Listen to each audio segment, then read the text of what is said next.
One Sunday morning in the summer of 2018, Jakob woke up with a set.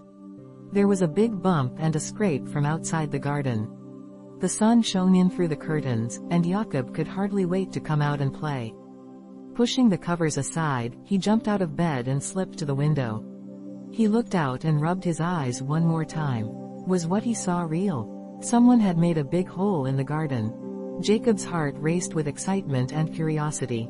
He quickly dressed, barely bothering to brush his hair, and rushed downstairs. The smell of pancakes wafted through the air, but he barely noticed as he dashed out the back door. As he stepped into the garden, the bright sunlight illuminated the scene before him. There, in the middle of the once pristine lawn, was a massive hole about the size of a small swimming pool surrounded by scattered dirt and clumps of grass. It looked like someone had been digging for treasure. "Wow," Jakob exclaimed, kneeling down to inspect the edges of the hole. What could have caused this? He glanced around, hoping to find someone nearby who could explain. To his surprise, he spotted a trail of footprints leading away from the hole, disappearing into the dense bushes at the edge of the garden.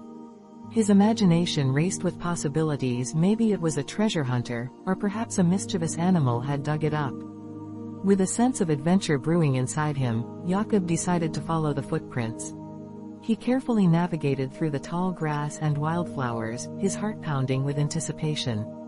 As he approached the bushes, he could hear faint sounds rustling, followed by a soft whimper.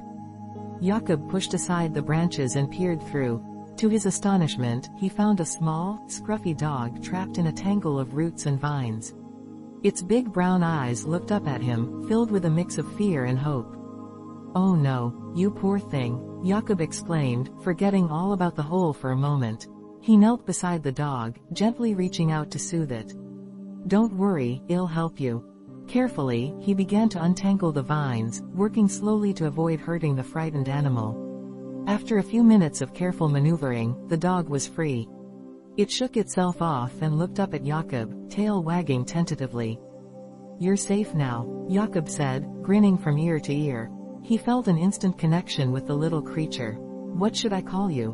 The dog barked softly, as if in response, and Jakob laughed. "How about Lucky? You seem like a lucky find." With Lucky now at his side, Jakob turned back to the hole in the garden. "We should investigate this together," he said, feeling a surge of excitement. Who knew what secrets lay buried beneath the surface? As they approached the hole, Jakob felt a sense of adventure enveloping them both. With Lucky by his side, he was ready to uncover the mysteries of the garden and perhaps even discover a treasure of their own.